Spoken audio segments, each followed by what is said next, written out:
Yeah, that's right. You counted for The reason I wanted to communicate was I'm not a counter. Yeah, that's right. Yeah, me too. Numbers are not my deal. I could do it, but I was hated them. I'm like,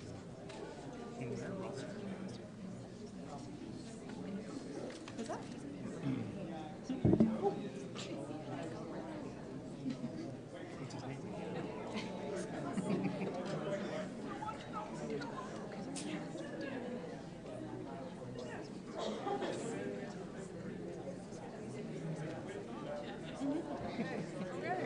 You're like, I get it. Yeah. Because my pants are too short. I was like, oh dear God, you're gonna open it just so you don't. I heard if people are having it. Yeah. It wasn't quite as bad the second session.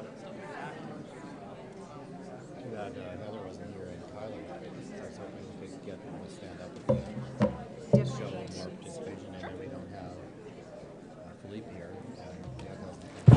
Good afternoon, everyone. We're going to start in about 5 minutes because I know that lunch ran a little bit later and not everybody got served right away, so we're just delaying the start of this until about 10 after 1. So just so you all know, we're not starting on time. We just want to make sure we can maximize as many delegates as possible. So. This is a hot step. Yes, I have a clock, yeah. So they're doing an intro for us. And Yes. Yeah.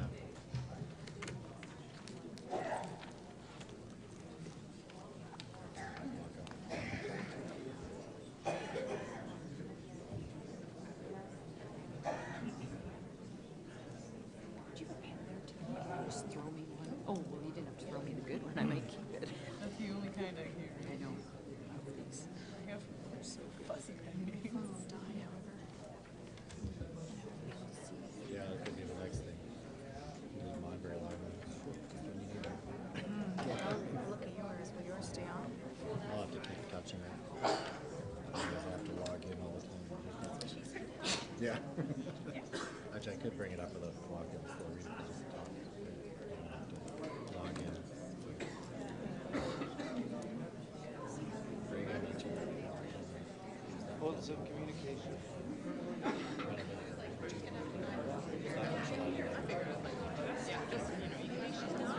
Yeah, I didn't know that. So that's good. That's serious. Yeah.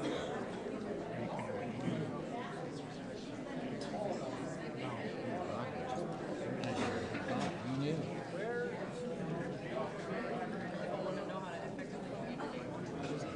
I know this is sometimes just a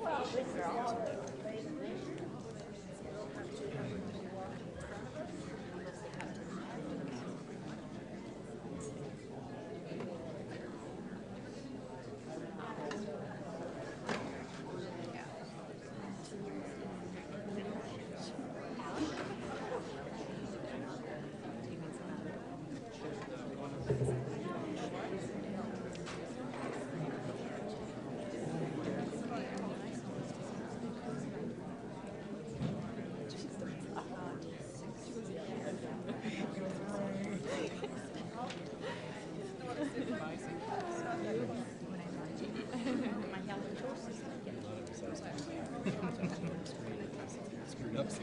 I want my get online.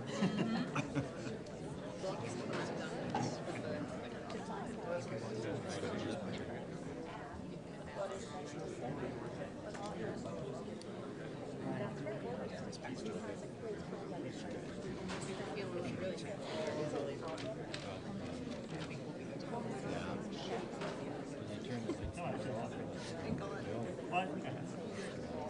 This is from not the same. Yeah. People always showing a turn now.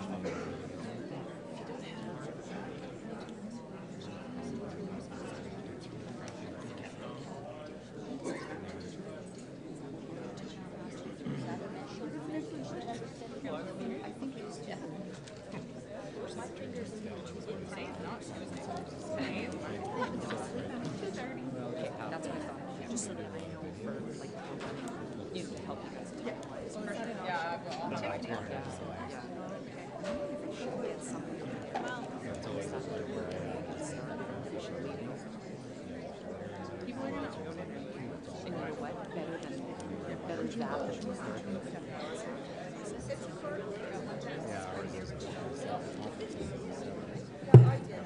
Okay, good afternoon, everybody. Can you all hear me at the back? Because you're a long way away. Good, perfect. Good afternoon, everyone. My name is Dawn Looning. I'm a city councillor with the City of Moose Jaw, and I'm on your SUMA Board of Directors. So welcome to this afternoon's education session, The Importance of Communication. I just want to make a few housekeeping items, throw those out to you right now so that you know that the sessions are all being audio recorded. So when you're asking questions, we please ask that you go to the microphone and speak clearly into the microphone so that for the recording we can get all the questions in. The recorded presentations are going to be available on the SUMA website the week of February 17th. So all of these education sessions are going to be available on the website. So the session, as I said, is the importance of communication, and our sponsor this afternoon is Enbridge Pipeline. So let's just give a round of applause to Enbridge for the sponsoring of this event, because as many of you know, this convention is all due in part a lot to the money that we get from sponsors that contribute to this convention. So they play a very big role in being able to provide some great content and great topics for you to enjoy. So I am going to now introduce our speakers, and we have a very esteemed panel with us this afternoon. So Tiffany Wolf has been the community, and just give us a wave. Oh, you've got name cards, don't you, in front of you? Perfect, okay. Tiffany Wolf has been the communications and web coordinator at SUMA since May of 2012. Chances are, if you've seen something from SUMA in that time, she has had a hand in it. Tiffany helped organize today's panel and will be our facilitator. Mike Halstead is a graduate of the Lethbridge College Communication Arts program. He began his career in broadcast journalism, working in radio news over the span of 10 years before joining the City of North Battleford. In 2009, the City of North Battleford hired the former radio news director as its marketing and communications coordinator, recognizing communication had to be enhanced as the city continued to grow and change. All city advertising, media advisories, interview requests, event planning, and promotions now filter through one city department instead of several different departments. Communication from the city is now more consistent and precise. On a daily basis, Mike determines, gathers, and distributes all city-related information pertinent to the citizens of the city. He is also responsible for the website, social media, and producing City 60 on the radio every week in an effort to continually promote North Battleford programs and services. Round of applause for Mike. Roy Lanaway is a trained journalist with more than 30 years of experience in media, stakeholder and community relations, internal communications, advertising, and photography. He has worked extensively in both the public and private sectors, including the Manitoba, BC, and federal governments, BC Hydro, and Canadian Blood Services, and as a private consultant. He has been communications manager with the City of Yorkton since 2011. Round of applause for Roy. And Jennifer Brooks, Communications and Community Development Director with the City of Humboldt. Before joining the City of Humboldt in 2012, Jennifer held a regional community development role with the Federal Community Futures Program based in the Calgary region. Prior to that, she managed fund development and communications activities for a provincial branch of a national health nonprofit organization in Saskatchewan. Jennifer has been in her current role since July of 2012. She is a founding and active member of Saskatchewan's Provincial Municipal Communicators Network and works collaboratively with local, regional, and governmental organizations to build, promote, and execute a variety of strategic initiatives. Jennifer holds a diploma in public relations from the University of Victoria and a Bachelor of Arts from the University of Regina. She is married with children and enjoys traveling, reading, and hiking. This is your panel for this afternoon. Ladies and gentlemen, enjoy.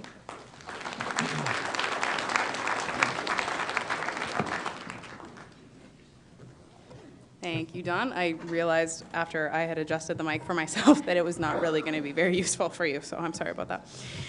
Thanks for coming, everybody. As Dawn mentioned, I'm the Communications and Web Coordinator at SUMA, so if you don't like Urban Update or Urban Voice, I'm the one that you can complain to. Thanks, everybody, for coming. So the importance of communication. Obviously, this topic is fairly close to all of our hearts, but I'm quite aware that a lot of our smaller municipalities and even some of our large ones don't have that in-house capability. So we thought it would be a good opportunity to sit down and sort of talk you guys through what we think of as communication, or I like to think of effective communication. Because a lot of people hear the word communication and they think, I can talk to people, I can write words, I can communicate. And it's slightly more complicated than that, or at least we like to think it is.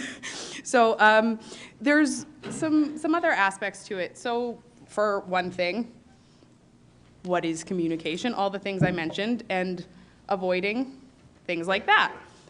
Look right or look left. Independence, that's not quite right. And Happy Hollow, there's 2 L's in hollow there. That sign actually is about 25 years old, has been up in the city of Philadelphia, misspelled for most of my lifetime. So we are here to help you avoid these kinds of things, but also to do these kinds of things. So to showcase your community in the best light that you can. You live there because you love it. You guys are here because you love your community. Our job is to help your residents and people who are interested in your community for whatever reason to see why you love it and to show them how wonderful your community is. So one of the other things that we do is make sure that your information and your decisions are getting out to the right people in the right way. I think we all know that council decisions can take on a life of their own, rumors can start. Good communications can make sure that you can get ahead of that. So instead of trying to play catch up and put out the fire, if you're ahead of it, you can start the fire? No, we don't know the story. So you can even start with the council notes. Mike, if you could just talk real quickly about the way that you've designed the way that you do your council notes. The City of North Battleford started the council notes portion of our communications back in right away in 2009 after I was hired. Sending out the minutes is a little bit boring for residents to read, so what I did was just take the decisions from council and put them into just 1 or 2 lines, simple read, simple speak for residents to see. And those are then sent out to media as well as residents on our distribution list, just so it's easier and more interesting for people to read. So as Mike mentions, it's good for people to read your council notes so that they're aware of what's happening and they have the correct information. Because there's nothing worse than being really excited about something that your council or your community is doing and not being able to get other people engaged in it because they just don't have the information. So this is one way of making sure that that information is not only there but also accessible for your residents.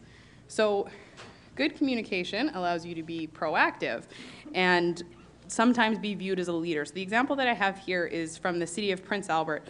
They decided to implement a bring your own cell program where employees and council members could use their own cell phone instead of having one provided by the city. And so they had their bills reimbursed up to $40 a month there.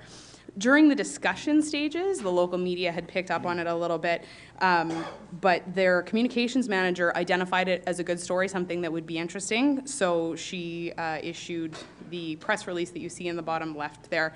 And from there, top right, we've got a little bit of media coverage in the Prince Albert Daily Herald, but it also generated some media coverage in the city of Regina as well. So it's a good opportunity to show not only your own residents the good work that you're doing, but also there's an opportunity for residents in some other centers to see the work that you're doing. So in order to get your message out there, you've got a handful of tools available to you. So we're going to start with the first one here. We've got a short video for you about a specific type of print communication that I'm sure you're all familiar with, the city page, the town page, the information that you legally have to provide in print format. So let's start with City Hall. You ever seen one of these before? This is a newspaper ad. It's a notice of a zoning application change for a new office building, so the neighborhood knows what's happening. As you can see, it's impossible to read. You need to get halfway down to even find out which address they're talking about, and then further down in tiny 10-point font to find out how to actually get involved. Imagine if the private sector advertised in the same way. If Nike wanted to sell a pair of shoes and put an ad in the paper like that. Now, that would never happen. You'll never see an ad like that because Nike actually wants you to buy their shoes. Whereas the City of Toronto clearly doesn't want you involved with the planning process, otherwise their ads would look something like this. with all the information basically laid out clearly, although the font has changed on the PowerPoint, so it's not as clear as I thought it would look in the ad. But you know what I'm saying.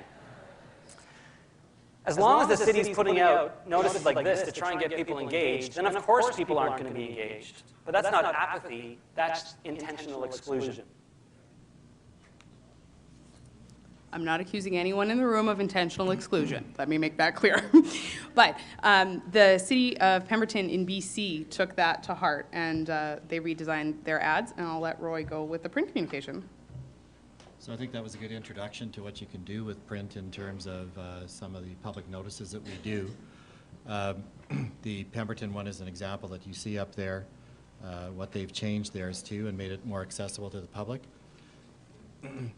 There's all kinds of print avenues that we all use. It's not just city news. There's a whole gamut of things like reports, pamphlets, the community plans, economic development packages that we put out. One key to doing all of this stuff a little better is to try and make it more accessible to your audiences. And always think of who your target audience is when you're writing these or preparing them, whether it's website or print material or any message that you're directing. You need to speak Sorry. into the mic. Sorry.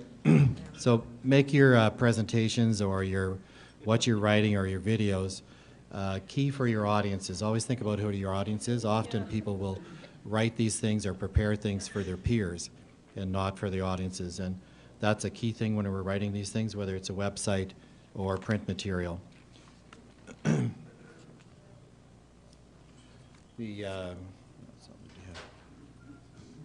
So here's a couple of more examples. Here's one from Humboldt and Kindersley that you see.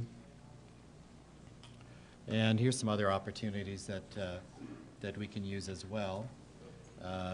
So Current developed some really excellent series of eye-catching publications, the one to the left. North Battleford has what they call a progress report that they put out annually. That's in the center. And the third one to the right is a presentation folder that we did in Yorkton, which was something that you can use for multi-purposes. HR can use it. You can use it for economic brochures that you want to hand out in kits at events.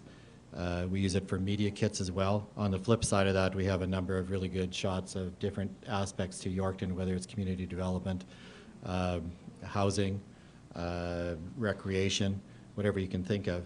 And it works really well, and you can use it for almost any department in government. And it was something that we were... Can you turn up the mic, please, so we can Sorry. hear you back here? I think we had that problem before. I'll have somebody turn the mic up, and we'll get closer to it in the meantime. Yeah, I think the video was a bit low too. Sorry, I'll get in closer to it. So the presentation folder is something that I find really useful. I've developed those in many places, and they're multi-purpose. You can use them for any department, whether it's HR. When I first came there to Yorkton, our HR department, nothing against HR, but they were giving out little packages that you picked up at Staples with no logos, no nothing on them, and it didn't look very professional. So this was a way to make things that you hand out, whether it's for media or any other department, very professional. And it's a good, useful tool. One of the other things that we've done, I think I skipped by this, I'm going to go back to it here, is with the Yorkton City page. When we came, the one to the left is kind of when I arrived, and that's the kind of thing that you see right across the province. We have a logo that not very many people really like our logo, which you'll see at the top on the right-hand page, but we decided instead of going to the expense of developing a new logo and redoing all of your publications and your website and everything, we thought we'd give it a little new, fresh look, and we call it our Yorkton swoosh, which is a bit like the Nike swoosh. So it made it look a little fresh and new, and we organized the material better, used some use of color in here, and we like it in terms of we follow this practice in design on all of our publications. It doesn't matter what we're doing. When we get to the point of doing a new logo, then we'll switch everything over again. But it was a way of saving money, but making things look a little better and more accessible at the same time as reorganizing your information, which we did in that city news page. So I think we'll move it ahead.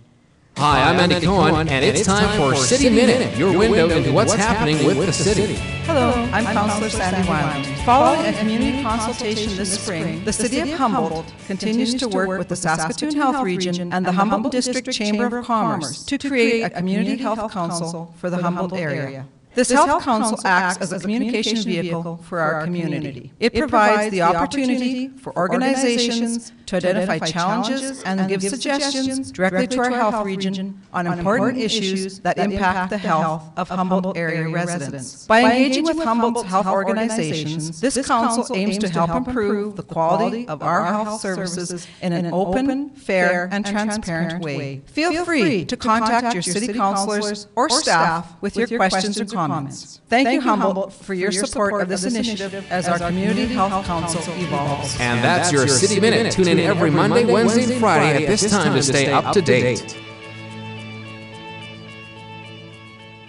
And that was a very quick segue into the radio within the context of communications that you can use for your communities. In Humboldt, we've started what we've been calling internally as our city campaign. And that, what you just heard, was our City Minute. And what we've been able to do with our local radio station, we have a Golden West broadcasting station in the city of Humboldt, which are great partners. We've been able to negotiate a very favorable rate to be able to do things like this.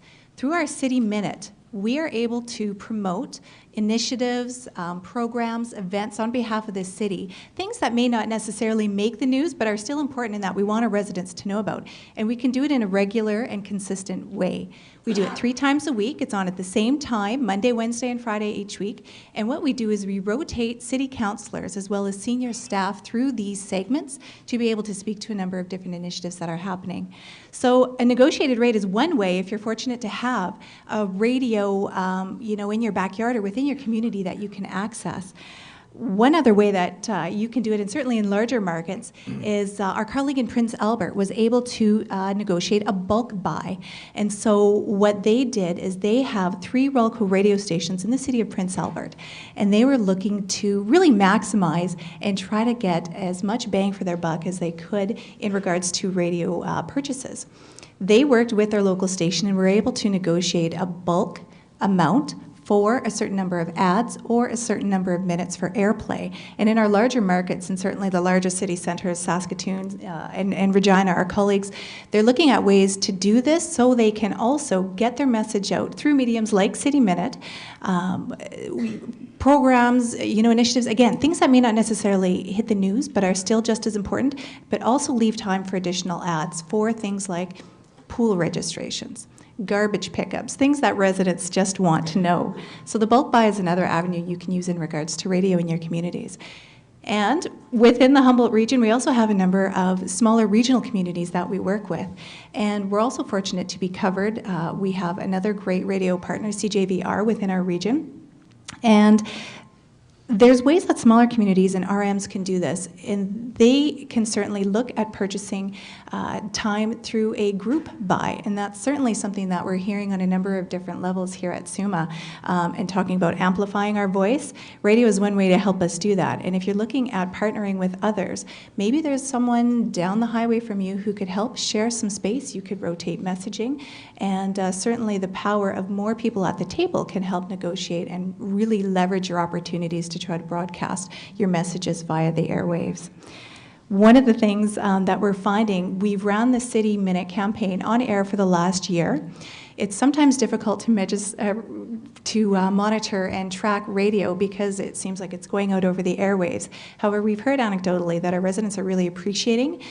They're coming to listen at certain times of the day in regards to what messages are coming out from the city. Sometimes it's our mayor, sometimes it's our councillors, sometimes it's our senior administrative team. So it's exciting to hear personal feedback like that in regards to that campaign. And moving forward, it certainly helped us hone, from a communications aspect, a consistent message. Letting our residents know consistently we're trying to do things differently, we're getting our message out in new ways. And again, it adds another format, a different communication channel beyond print and beyond online, which my colleague Mike is going to speak to very quickly as well. And it also helps really create a voice for the city. That's important as well.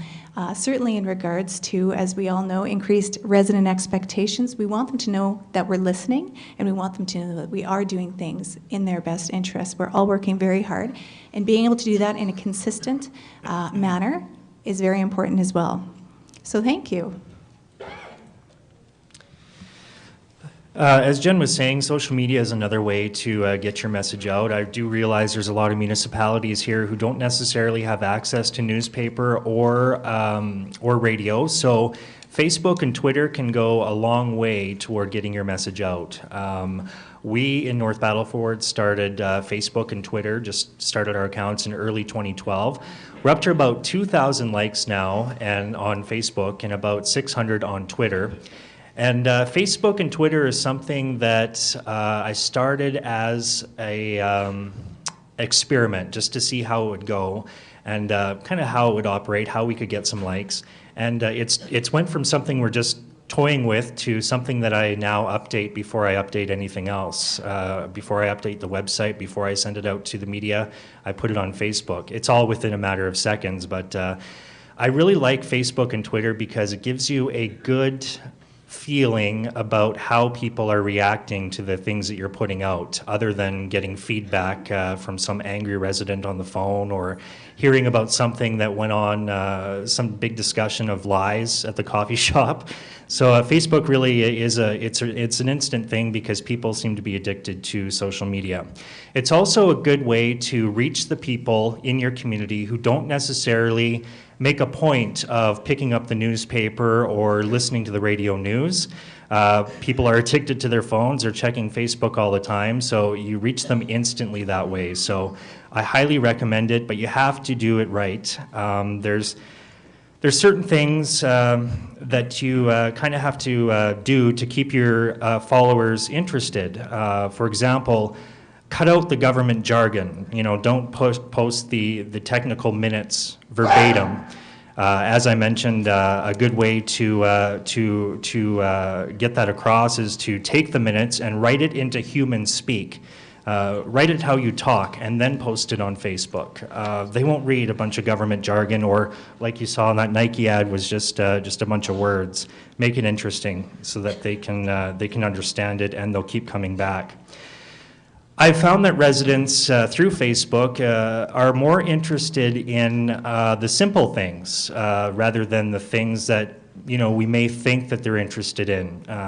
A good example of that is recently I just started tweeting and Facebooking live during council meetings, and just the other night I posted our building permit numbers for 2013, thinking, well, that's pretty interesting, over $12 million.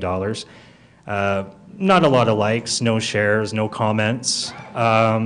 But then I posted that Walmart is expanding, and we had 90 likes, 26 comments, and 66 shares. So you really get to gauge that way on what people are really looking for. I'll talk a little bit about this too with our website. You have to keep the simpler things that people are really looking for front and center. For example, our Aquatic Center page is our #1 page in North Battleford. More than bylaws, if you can believe it. It's crazy. Yeah. So keep those pages all very interesting as well on your website.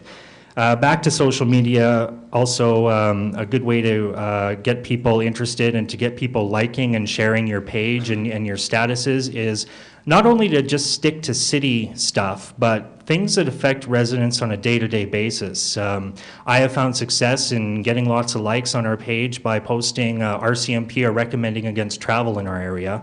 There's weather warnings that you can post.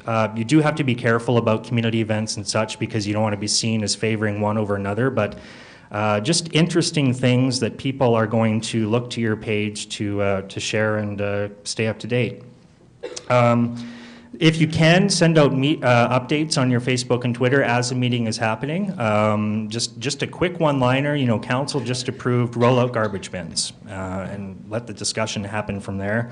If you want to monitor your page, we often, we get swearing and things like that sometimes, but it's a good idea to have a social media policy so that the residents know what is and what isn't allowed, and we will boot you if you are swearing or personal attacks and such.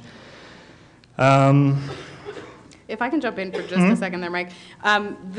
In terms of social media policy, another reason that a lot of communities want to have a policy in place is to protect themselves based on who is updating that account and who's in charge of it and who's ultimately responsible for those sorts of postings.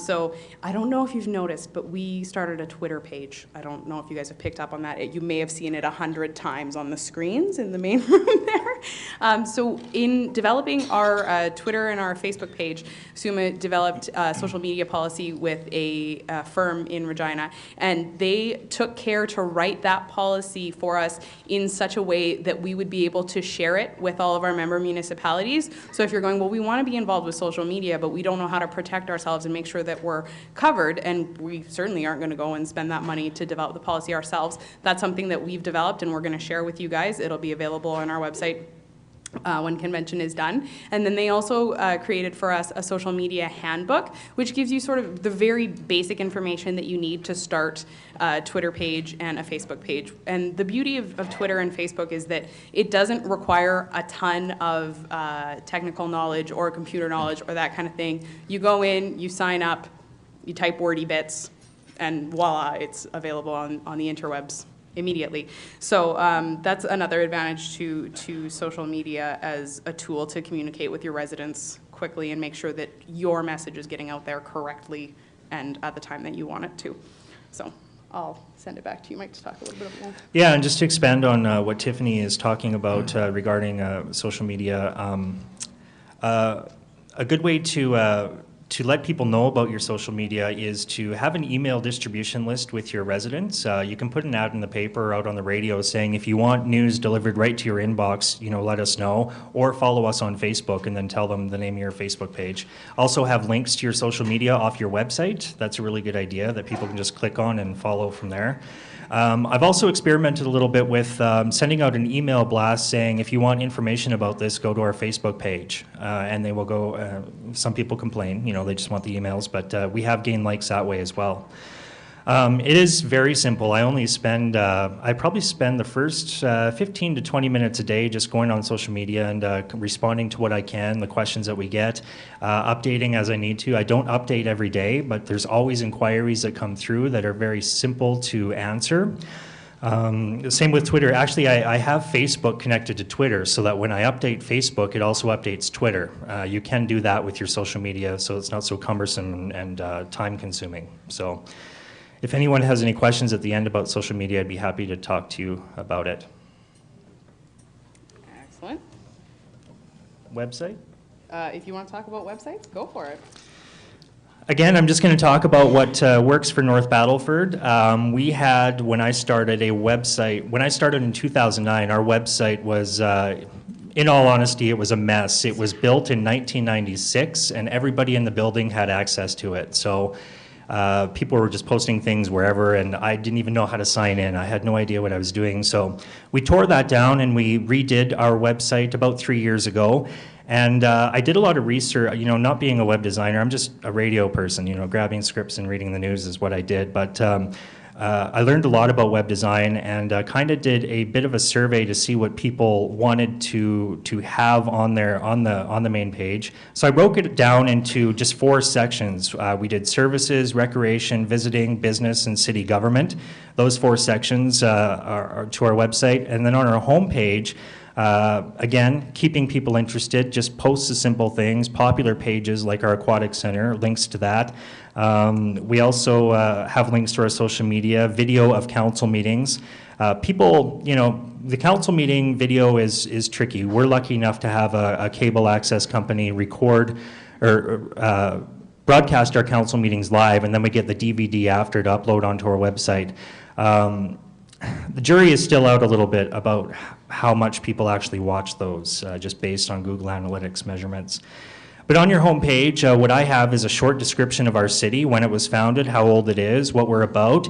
We have a section on news and advisories, and also, again, direct links to our popular pages on the site, popular links in the community like the RCMP.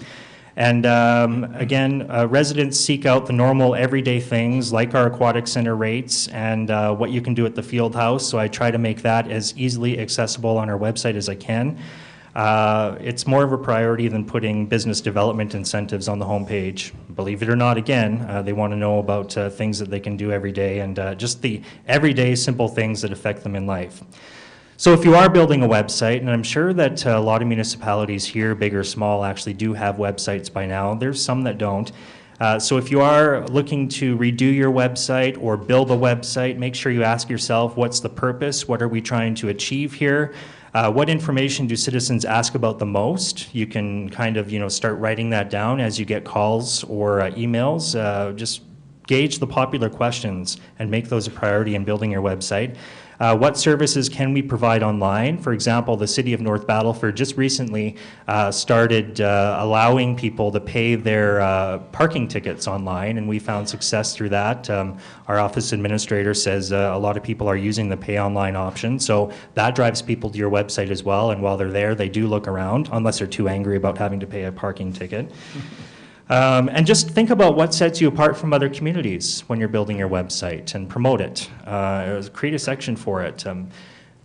I'm not from North Battleford, but our water tower that's lit up is a huge popular icon and people just love our water tower. And quite honestly, I'm like, all right. So we created a section on that, and actually that's one of our top pages too, is our page about the water tower with the lights. So. Just even if you don't think it's interesting, residents do, and make it a priority when building your website and create sections for it. And make sure that you only have 1 or 2 people in control of your website. You don't want a whole bunch of staff being able to sign in and update, because you want your writing and your layout to be completely consistent and just not off the rails, because it'll just be a train wreck. Yeah, again, any questions after, feel free to ask. Well, in the town of Eston, our example up on the screen is one that we found that does it really well, and it's a smaller center and does it on a smaller budget. So you don't need to be a big center with a big budget to be able to do these types of things. They have a small in-house team that helps manage the pages as well as their social media. It's very clean, it's very professional, and it's very easy to find the information that you need. So there's lots of good examples out there, and certainly there's lots of folks that you can speak to, ourselves included, who can help put you in touch with examples like that. The other thing about the Eston example is, in my experience looking at it, is that their residents are very engaged as well. It's not like the town is just shoving out this information and the people in the town of Eston couldn't care less. Their residents are very engaged, and I think their work on both their website and social media really is paying off for them in that way.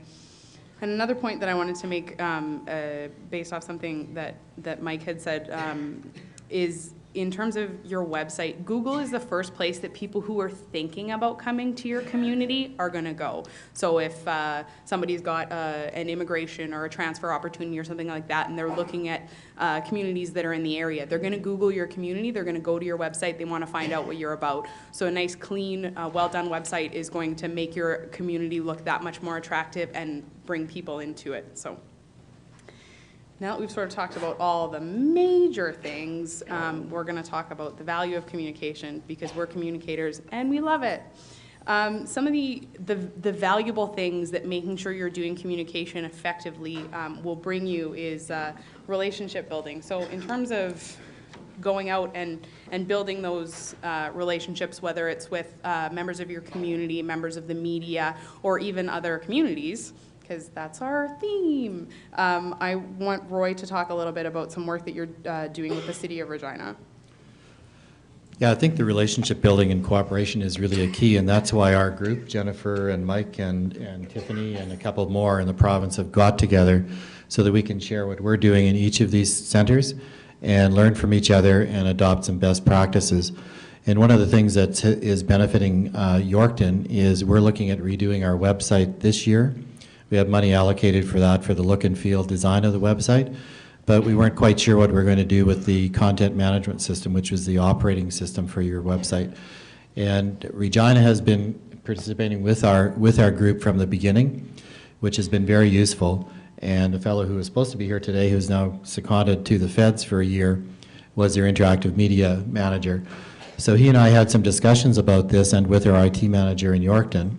So we've worked out a way that Regina and Yorkton are going to cooperate on the same content management system.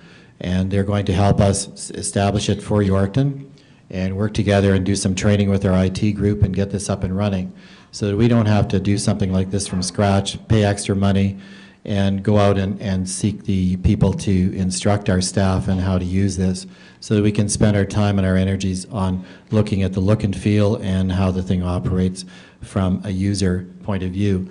So I think this is a really good thing, and I think it only happened because of our group getting together and us sharing our ideas and finding out what each other is doing.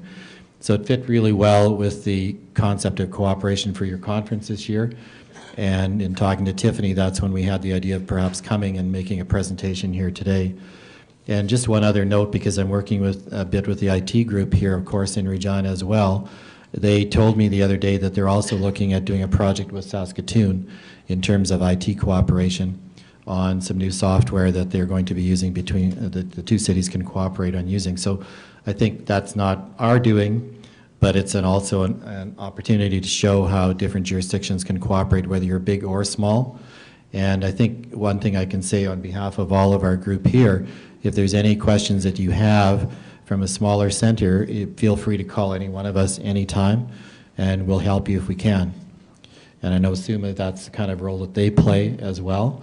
So to give them a little bit of a plug, but we're all equally well able to help you in certain topics that we're familiar with. Mike certainly is great with interactive media, as Philippe was with Regina.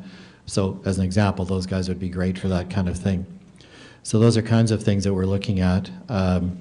It's a benefit to both communities when you can cooperate like that. And as Tiffany was saying, you're looking at cooperation and relationship building within your own communities, but around the province as well.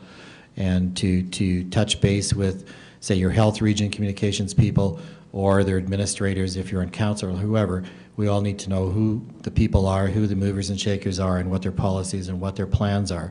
And for us alone, just keeping in touch with what other communications activities are going on in your town or your center or your city is really important so that you can work together and share your information and maybe do projects together as well.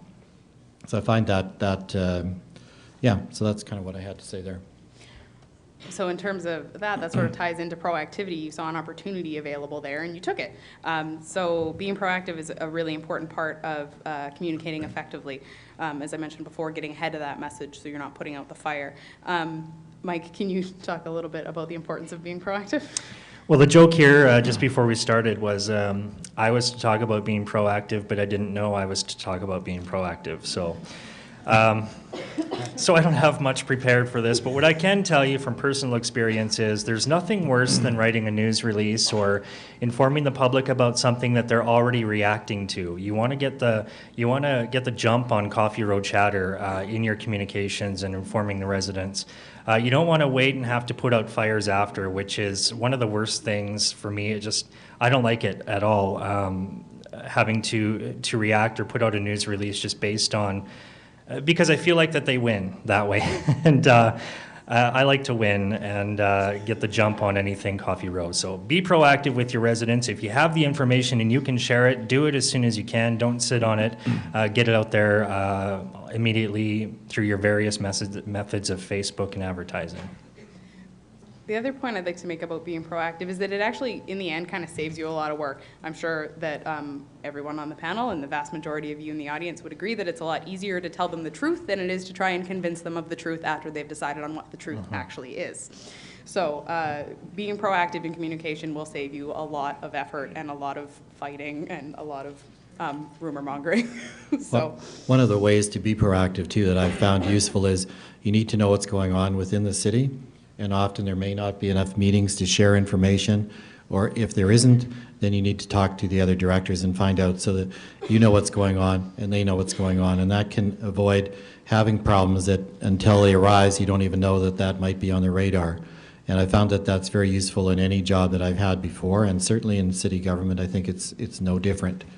And sometimes those things are falling down. We're not sharing between departments, and certainly communications in our where there is a communications person is maybe not involved, or the city clerk or the city manager, whoever role is communications.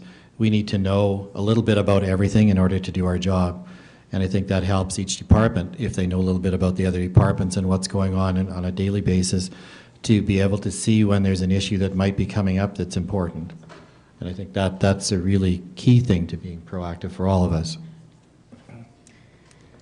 And another thing that I'd mentioned up top was making sure that the decisions that your council is making are communicated to your residents in a way that gets them involved and gets them excited and gets them engaged. Jennifer, what do you have to say about communication's role in keeping people involved? Certainly the third point is why I do what I do. I love community engagement.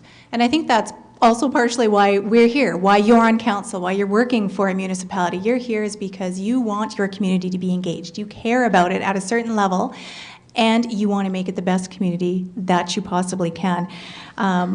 What certainly my colleagues have been saying as well is, again, in light of rising expectations on behalf of our residents, there is a growing awareness by a lot of ourselves in our communities in that there is a growing value and importance to communications, be it through your city clerk, be it through a function dedicated to communications, be it through a joint position. Residents want to know what's happening. In fact, they expect to know what's happening. But also on the flip side, they also expect to have a say in what's happening, to access the decision-making process.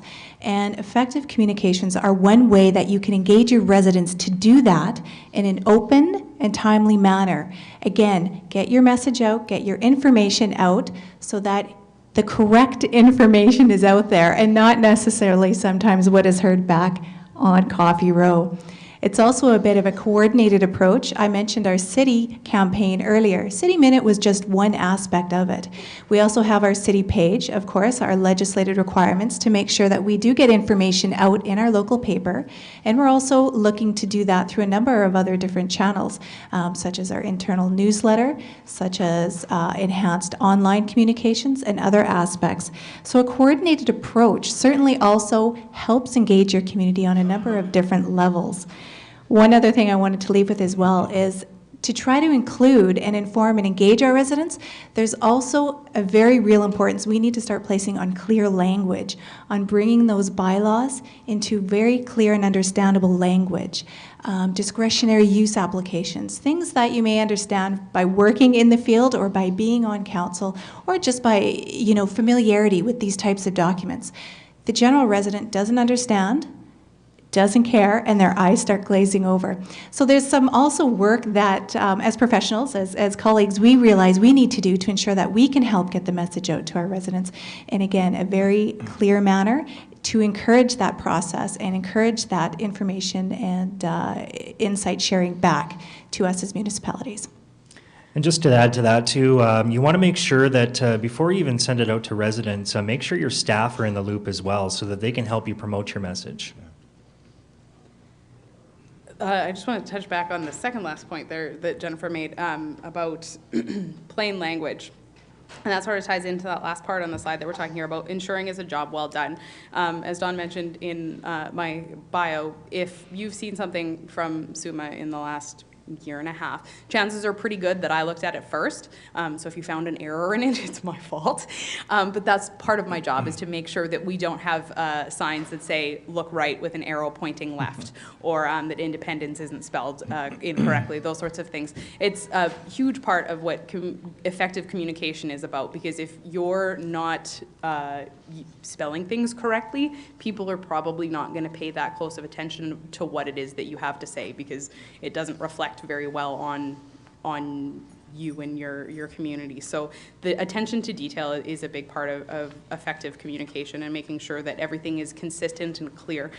Spelling mistakes can just be independence spelled incorrectly, or they can turn into a completely different message. And Roy, you mentioned earlier that you had an example of this. Yeah, I have kind of a humorous story that I've used for years when I do some editing or proofreading classes. I used to work for Manitoba Agriculture, and we did a weekly press bundle that went out. So we had 6 or 7 news releases that went out every week. I had to edit those things and then make sure that the things were right. So this was before we were doing it by email. So the girls were stuffing the envelopes to hand out, and I walked by, happened to glance at the top item on the bundle. This was about how Manitoba Agriculture had eliminated the slug problem in eastern Manitoba. But somehow the heading got changed, and it was eliminating the slut problem in eastern Manitoba. And we looked at each other, the girl that was stuffing the envelopes and I had to decide whether I should really send it out because we would have got a lot of publicity out of that. I had no idea we had a slut problem in Eastern Manitoba, but it was a great slip of the tongue, and I love that story, and it happened to me, so. Well, you didn't have a slut problem in Manitoba anymore. That was the whole point. So that's just one small example of the importance of paying attention to details like spelling. So, because your spell check's not going to catch that. I know I am personally guilty of relying on spell check quite a bit more than I should for finding the spelling errors that I have made. Spell check's not going to catch that. Slut, perfectly valid word. Probably not the one you're looking for, but perfectly valid. So, and then just sort of to close us out, we wanted to sort of informally talk a little bit about our experiences in communicating in the municipal field. I have a slightly different experience because I'm talking to municipalities as opposed to talking to members, so I'm not going to bore you too much with who I am and what I do. But Mike, if you could talk just sort of a little bit about the experience of building the communications shop in North Battleford to what it is today. Prior to my being hired in 2009, the City of North Battleford didn't have a dedicated communications person.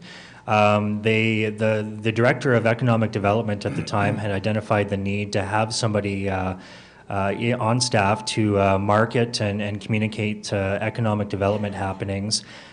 So he requested the position, and it would be a position that would actually do economic development, but also communications for the entire city and all departments. So it started that way, and being on the other side and being a reporter and trying to get information from the city wasn't always easy, and you always wish there was just another method or you get more information and could just call one person. So anyway, long story short, I applied for the job, and when I started, the first thing I did was put out a call for anybody who wanted to join our email list of for updates to get in touch with me. And that email list started to grow, and so when I was sending out updates to the media, residents would get the updates at the same time. So the building started that way, and then it started with the redevelopment of the website, the old website, into something more current and easier to use. After that, we got onto social media, and I made a point every council meeting as well in making the notes and sending them out first thing the next morning. So it's been streamlined within the city of North Battleford. We go on the radio every week to talk about the services that we provide, and that's in something called City 60 that runs 5 days a week. We've expanded our city page from half a page. Now more or less it's 3/4 or a full page of just city news. Like I said, the first task was creating an email list. Now we put out an annual report every year too, but I don't call it an annual report because that's quite boring to a lot of people, and I don't pick up things that say annual report on them. It's not fun. So we call it 2011 Progress is what we called our first one. Then we called it 2012 in Review. And what it is, it's a selection of just short paragraphs of things that happen throughout the year and a lot of pictures. Pictures that we've gained through community engagement thing that we had started with our local tourism. It's our photo contest that we have every year, and we gain photos that way, and we use them in our publications like this. And we use it as a yearly promotional material, this annual report that we give out to visitors, and we post it on our website just for little information bits about the city. And yeah, it's just a surface report that we touch on. Social media has been big, and it just keeps getting busier from there. So I do highly recommend, if you can, if you have it in your budget, to hire somebody to look after your communications. Or if you don't, dedicate somebody and just spend an hour or two a day just updating Facebook and your website. So you don't have to start big. You just start small and grow from there as you can handle it. Yeah. And the point that Mike makes there is good, is that the communication is happening in your community whether you know it or not. It might be off the corner of somebody's desk, or it might be something that's being handled informally. If you take a look at what's being said in your community and by whom, you may have some opportunities to bring that to one place and make it one person's responsibility, not necessarily their entire job, but one person's responsibility, so that, again, you're making sure that your information is consistent, that your information is correct, that your information is clear, all that sort of stuff. stuff. So if you just sort of look at what is being said and who is saying it, you may have some opportunities for streamlining there.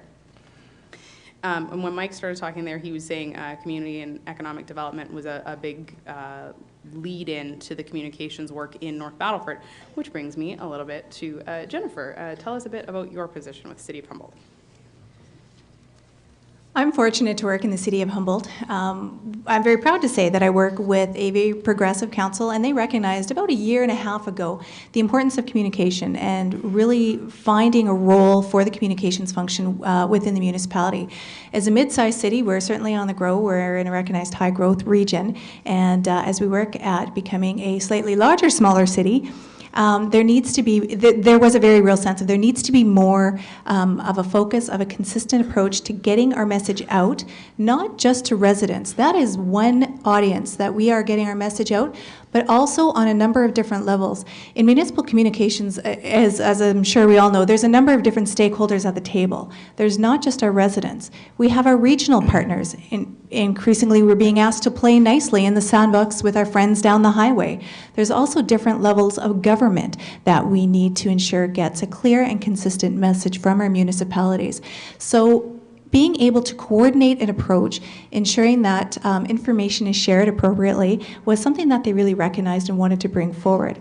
That being said, with limited resources and capacities that we all have to deal with, I wear two hats. I'm charged with the communication functions for the city, and very much starting from scratch. So some very basic policy development. What does it mean to have internal communication? What does it mean to have external communication? What are some communications guidelines that we would like to see followed? Development of some of that at a very basic level. I am also charged with doing community development, and that's a very broad title that they have chosen to include community engagement, project management, economic development, and you can see where I'm going with this. So it's wonderful in that I get to do a little bit of everything in my job, but also a number of those different initiatives require communication aspects to it. So there's a very nice segue for my role within the City of Humboldt to help deliver communications initiatives.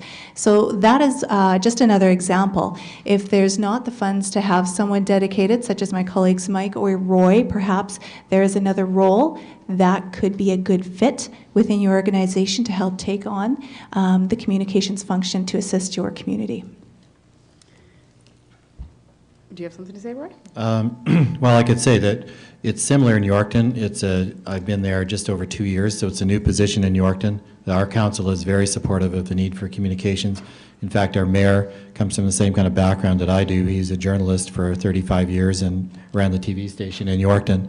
And we invited him for lunch to our last communications meeting we held in Yorkton of our group. And he said to me afterwards, he stayed for the afternoon, he said, it's one of the best meetings he'd been in a long time, not only because he was interested in the topic, but he sees the value in what we're doing. And I think that's great in communities like ours where we have somebody dedicated to that.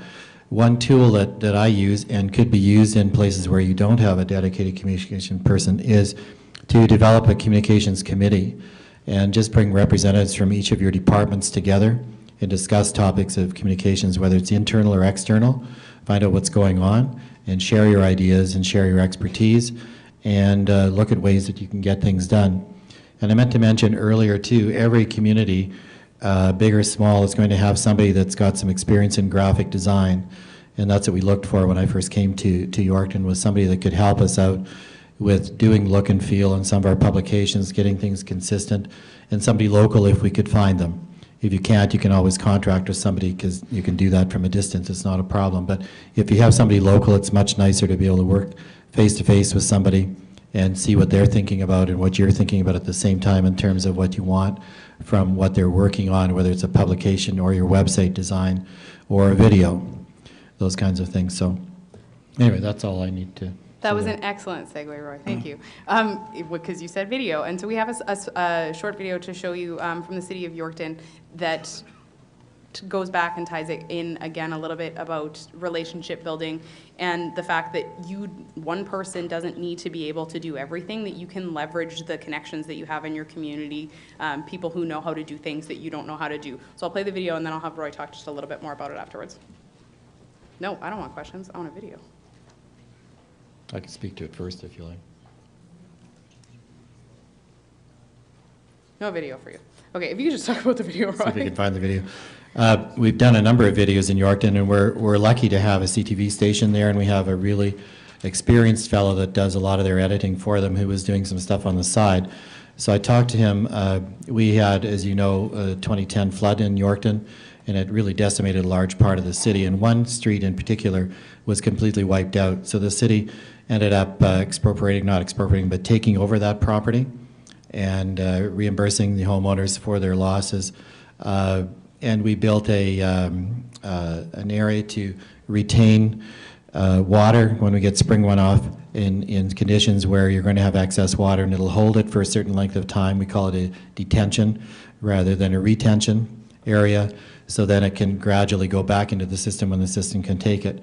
So we developed that whole street, which happens to have our water tower right behind it, and is into a sort of a park area, and at the end closest to Broadway Avenue, which is right downtown in Yorkton, we built a new skateboard park with the help of a huge Aviva donation, which we got last year in the community, and the city matched those funds.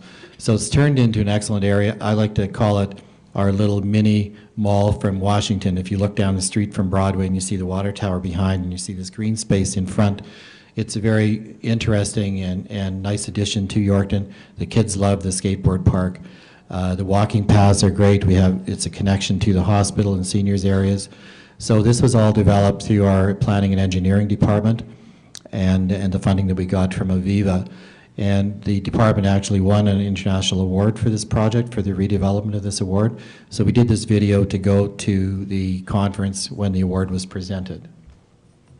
I'd just like to give a plug to the Saskatchewan Municipal Awards as well. They won one for that as well. And you'll hear more about Saskatchewan Municipal Awards tomorrow.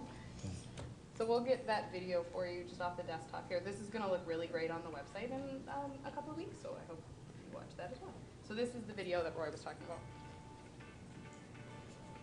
It all started with the devastating flood of 2010. We had homes that were lost in this area. We had 8 inches of rain in approximately 40 minutes. And this area was totally flooded. A number of people lost their homes. And then with that in mind, the council decided that we didn't want homes in this area again because it is prone to flooding. And that's when the redevelopment began. We had looked at the likelihood of having to use engineered solution for stormwater management. But we also looked at the possibility of incorporating recreational features within that engineered solution.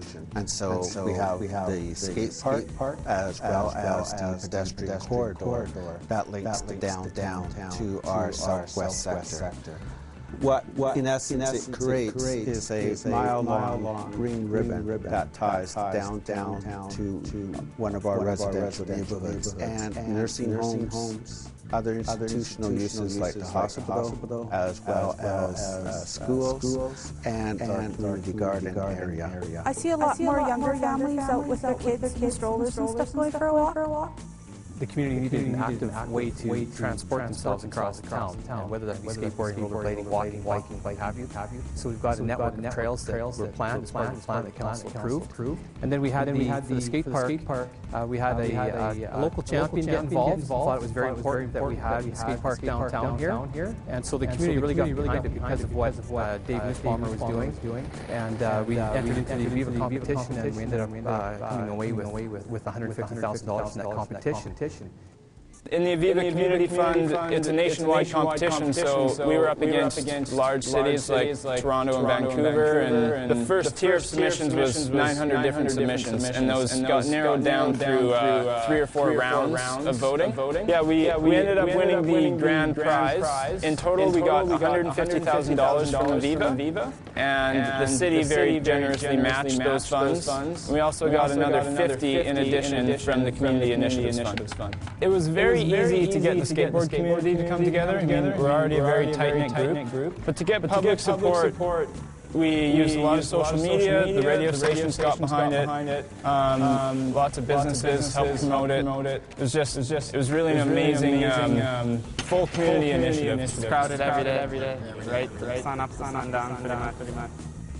the opportunity came together with the community to be able to bring all of these elements together. We wanted to be able to have people make use of this storm pond during the dry weather so that they could play football or frisbee or do any type of active or passive recreation. It works quite well. It's going to be a dry park most of the time. It'll be a grassy area where people can walk their dogs or play frisbee or enjoy a park-like setting, along with the walking trails that go along with that. But in the instance of a storm, then it's going to be an effective part of our system in handling stormwater. Now this looks complicated, but it wasn't really. If you have somebody that knows the editing business, which we have several people in Yorkton that can do this kind of thing, I simply sat down and came up with a plan for the video. We scripted some of the information that each individual would say, videoed them all separately, put the pieces together, and we had this done in about 3 days. And it worked really well, and it's very easy, and it cost us about $500 for the editing. And that's basically it in my time. So it's a good tool, and it's easy to. The other thing I wanted to mention is the importance of photography. And I know Mike mentioned photography. I've always done photography my whole life, so I have an interest in this. But go out, if you don't have a decent camera, go out and buy one. And the best suggestion is to get one with a telephoto to a medium telephoto lens. So you only have one lens to work with. And you can get good video capability on cameras for not too much money, maybe $1,500, and you'll have the whole ball of wax, and train a few people to use it. Because photos are very important in whatever we do. Like Mike said, some of the reports that they're doing featured really only photos. And we've done a lot of that, and I've shared the photos that we have with our businesses in town and the industry and allow them to use it to promote the city, because we're all there for the same thing. I've shot some aerial stuff. We brought in a company and done some aerial stuff for our economic development department, and that staff person and I work very closely together on a lot of projects, whether it's economic development profile, community profile, housing profile. These photos are useful in all of this kind of whatever you're planning to do, and on your website. So if you have stuff and you can get some current things, and it'd be surprising what you can do yourselves with a half-decent camera. So I just want to mention that too. And SUMA loves your photos as well. We know that when we go to stock photos and we're trying to do things for the various communication vehicles that we do, we would really love to feature some of our smaller members, but your average stock photo company is not going to travel to Vibank and take photos. So if you guys have photos of your communities that you're proud of that you want to see used, feel free to contact me. We'd be happy to create a library of that. We love our members, and we want to show your communities off just as much as you do. So if that's something that you do start to gather, we'd be happy to gather a library as well. So that concludes our formal presentation. We'd be willing to take questions if anybody has any. Please come to the mic, speak clearly into it.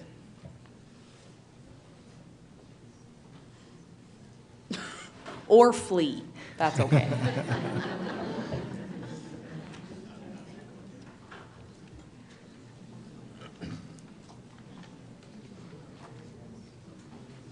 Hearing none.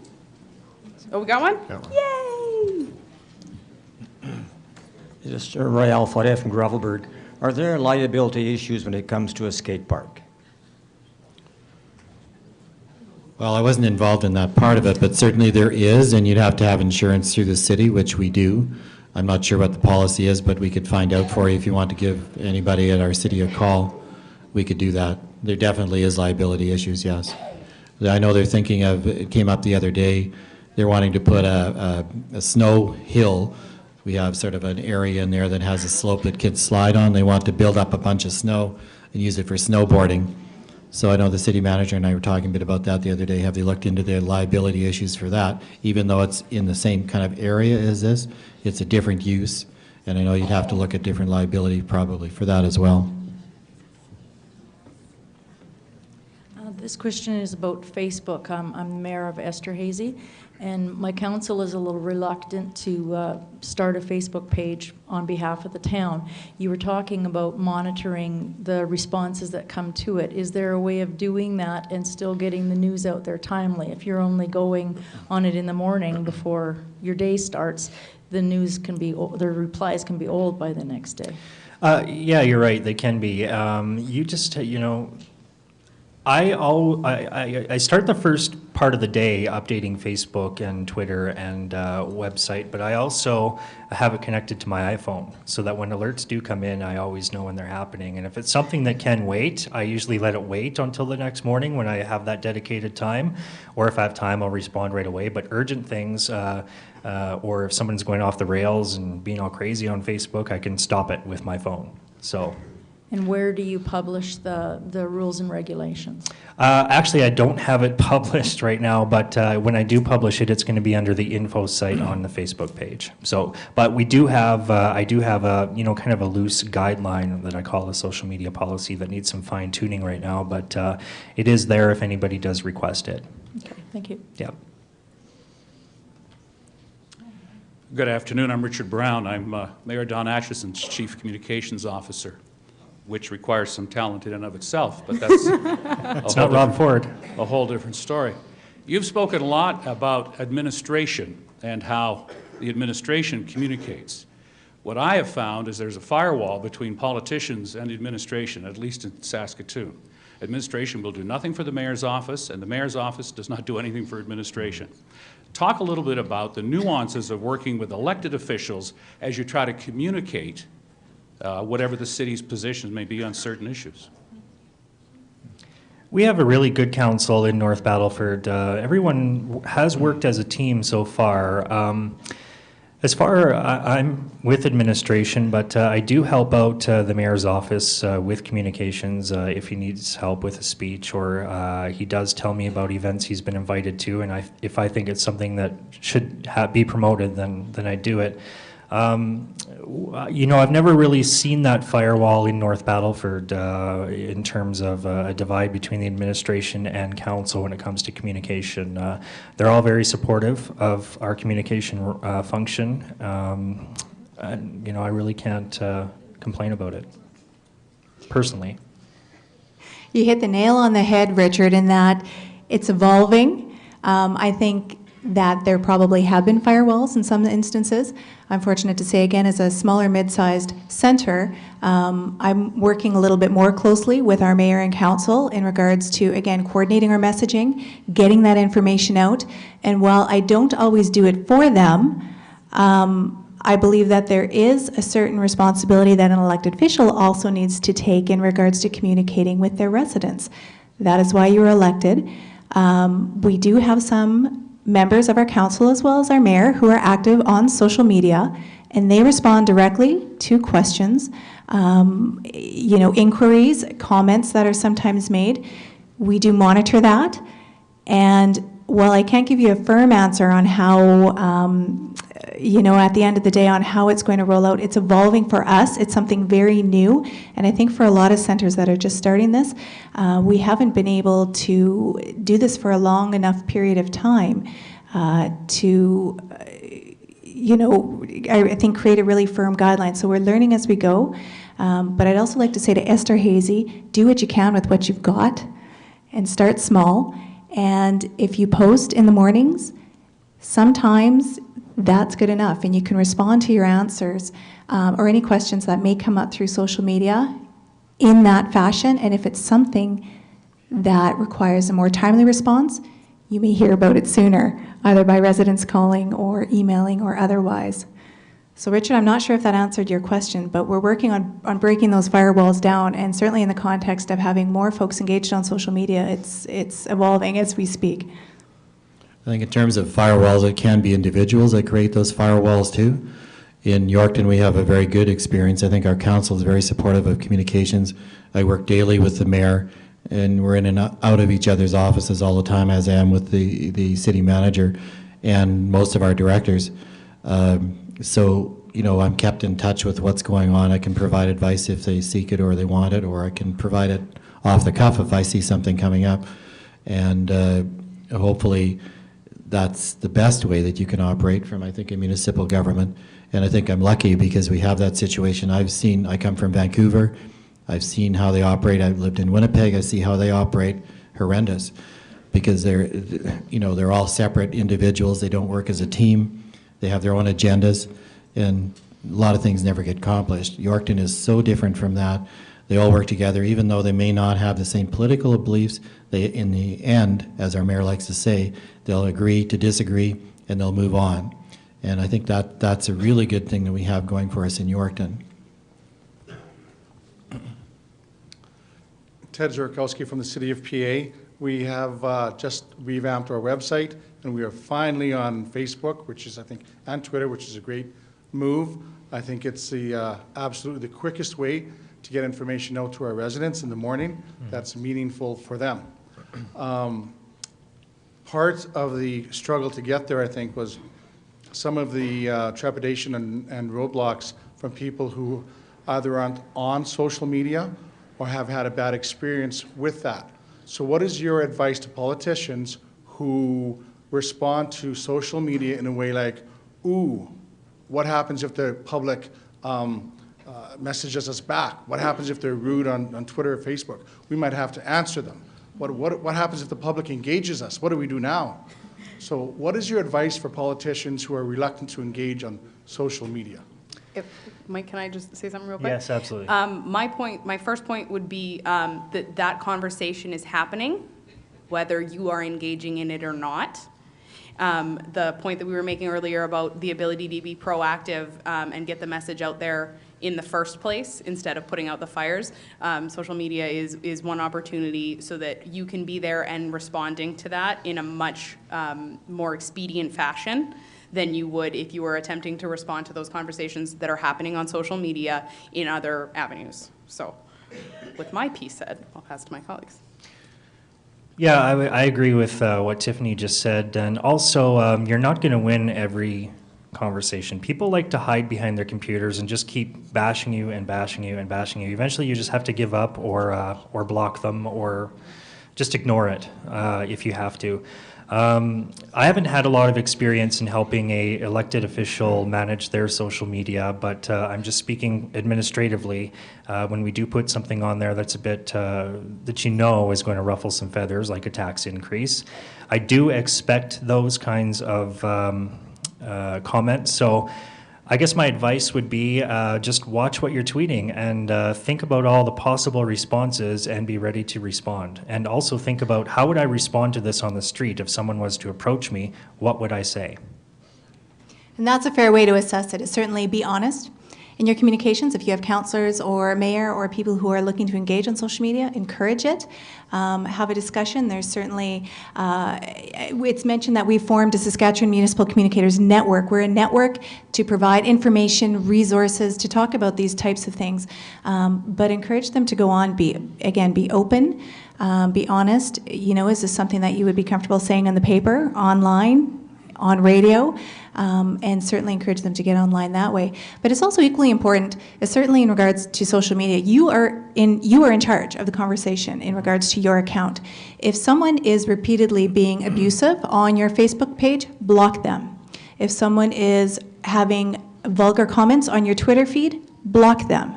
There's nothing to say that you have to engage with people who are trying to engage with you at a certain level that is not conducive to conversation. So also keep that in mind as well, is that at the end of the day, certainly from both an administrative and an elected official perspective, you want to raise the level of dialogue. Sometimes it's more difficult than we think. But keep that in mind too.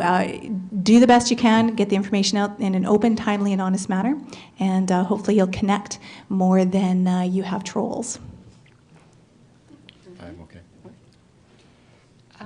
Hi, my name is Margaret Asmus. I'm the mayor of a small village called Prudhoe, and I actually wanted to make a comment more than a question, because there's questions coming about Facebook. And I think the dynamics around Facebook are somewhat different in a very small place than they are in the somewhat larger centers. Our village has had both a Facebook page, so where the council gets stuff out, but also a Village of Prudhoe Facebook group for about 3 years. And we have found both to be just fantastic. The page is used to sort of post more council and village-related stuff. And the group is really an open forum where people can do anything they want to, like, I have a bed for sale. Does somebody want it? And we have found both to be really wonderful because it allows us to reach out to a lot of people who might not normally be involved, like young parents, that sort of thing. It's also great for getting out information in a timely manner, like if we have a water break. But the interesting thing is, I know there's always this concern, well, what if people start making comments? We've actually found that in a community, in a very small community, a lot of sort of self-censorship goes on, because sometimes we'll hear, oh, did you, somebody will post something nasty, and then I'll hear, oh, did you hear that so-and-so put that and that? And I said, no, and I'll go look, and then it'll be gone. Because somebody else will have already called the person on that and say, how can you say such a thing? And then all of a sudden it's gone. So I think that's a little bit different than a large community, but in a way that's also good, because people know each other, and it's sort of like, what the heck are you doing saying that on a public forum? But we've had it for 3 years. We're a very small place, 180 inhabitants, plus I guess the rural area is also involved, and we just sort of did it on a whim, and it's one of the best things that we ever did in terms of getting people on board and getting people to know what's going on. So good for you. That's good. And in talking about those negative comments, sometimes you just have to let people hang themselves out to dry, like you said. I wouldn't, at first, when I started Facebook, I was removing those comments. And then somebody said, you really have to let those residents just hang themselves out to dry. And it is true. Sometimes they do come back and erase it themselves. So. I got one last quick question. My name's David Mark. I'm the mayor of Nokomis. As I understand it, this will be my second year in term, so I'm new to municipal politics. But as I understand it, past councils had to manage 3 to 5 year plans. They were obligated by law to do so, but that has been amended and changed. And our community obviously has a bit of a plan, but we're more putting out fires. Someone knocks over a water hydrant, driving around drunk in town, that kind of thing, But I would like to help my community and council move to a 3, 5, 10-year plan, and using tools like social media are obviously aspects of that. But my question is just to find out if SUMA has resources for towns. Nokomis is about 450 people. Resources available to us to help that process along. And I know that social media would be a real benefit to that process, to buy in and build consensus of where the community is headed. So I'm hearing 2 questions there. One is help with long-term strategic planning, Yes. and the second is help with social media. I'll answer that second one. The plan that we developed, well, like I said, will go up on our website in a couple of weeks. So that's something that you can tie into the long-term strategic plan. I know it's part of our strategic plan for the next few years up till 2016. Part of our strategic plan was to enhance our internal and external communications, and so our foray into social media was part of that. As to the help with strategic planning, I'm not too sure on that, but I'll see you after the session, and I'll get your contact information, and I'll find out for you. Great, thank you. You're welcome. And again, for another shameless plug as we wrap up, we've created an informal network to talk about municipal communications in, a relaxed setting. We're not an association. We don't have a formal board. Anyone charged with communications on behalf of your municipality is encouraged to contact us, elected officials or staff. And certainly we meet regularly. So far we've been meeting face-to-face twice a year, and we usually round it off with a conference call in between. And we're doing things like benchmarking. We're doing things like trying to create some consistent standards for folks to provide resources through SUMA to help enhance this type of function. So if anyone's interested in connecting and finding out more information about our municipal communicators networks, please come see us after the session. I don't have a question, I just have a comment. I also spent many, many years as a reporter, as a journalist, and now a newly minted mayor of a small village. And the idea of communication is really important to stress. It's 2 ways. And for that reason, it's really important for any politicians who are leery of social media, don't shy away from it. I say embrace it. Embrace the idea that you're going to hear from people with thoughts that don't really coincide with your own, but you're going to give them a sense of ownership of the things that you and your council are talking about. And you're going to come across people who are abusive. You've talked about the ways of dealing with that. You can block them, but let them have their say. Let them speak their mind and become part of the community and get a two-way communication going between you and your constituents. Thank you. Thank you. Thank you very much for that. Just further, I just wanted to make a couple of comments myself, and just further to what the gentleman just said. Sometimes I think with social media, and if anybody's who's an elected official in the room knows, sometimes seeing it in black and white on a page, a comment, a criticism, whatever, is harder to take than seeing somebody in the street. And, you know, because I often say, would they say that to my face if they saw me on the street? And they probably wouldn't. It is a lot easier to sit behind a computer and send that stuff out. But I wanted to just take a quick show of hands. We're going to wrap it up here really quickly. Who is already on Twitter and Facebook in the room right now? I figure there was probably a good majority of everybody. That's great. I wanted to make the comment about the two mediums being very different. And Mike, you made the comment about updating Twitter or Facebook and then doing them at the same time. And once you get to know these mediums, they are two different audiences in a lot of ways. And Twitter is limited to that 140 characters. And I know that for me, I being on Twitter, you get active on certain ones, and then if you have to link back to Facebook, it gets annoying or whatever, but once you do it, but it's a great way to start. And so that tip is excellent for anyone in the room that is just wanting to venture into it, and so I really thought that was a good tip. And then once you get to learn the two mediums, you really know where you're at. But the other thing I wanted to share with you was I was at a library board meeting last week, and one of the board members is a teacher, and she said that her kids in her classroom are illegally downloading books online. And she, as a board member with the library, she said she just about went through the roof, right? Because she said to the kids, you realize you can get a library card and download your books for free from the library? None of the kids in the room knew that. And I've been trying to talk to my library board about getting more active on Facebook, because that's the next generation. That's where they're getting their information. They're getting it from Facebook, they're getting it from Twitter, and if we can get them engaged now in what the city services can do for them, I think that's even more important than anything, because I mean, we know these things, but we've got to bring up the next generation as well.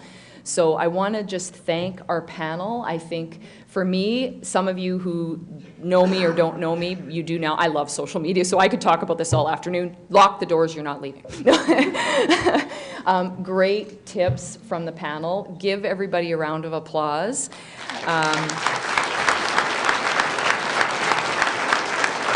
We have some thank you cards for you, and we've also made a donation to the Mike Badham Scholarship Fund on your behalf. And so I'd like to remind all of you that there's a 45-minute break right now. Go down, visit the trade show where there are refreshments available, and let's meet each other on social media and outside in the rooms. Enjoy the rest of your day. Thanks, everyone. If anybody would like one of these, there's a few extra ones up at the side there to take a look at them. Hi. Oh, nice to meet you. Oh, okay. Thank you, John. Absolutely. Wonderful. Well, and we'd love to talk to you guys about what you're all doing. So are you looking for someone to develop it? We're doing our website, so we're looking at updating Where the street is We went with this was starting to work before I got there. So I was there when the illegal thing started and we started to build. But yes, the whole street is closed. Oh, okay. One house that remained is still in decent condition. We went with, there's my card. And it's a property. We went with MR Internet in North Battleford just because they were local down the street, and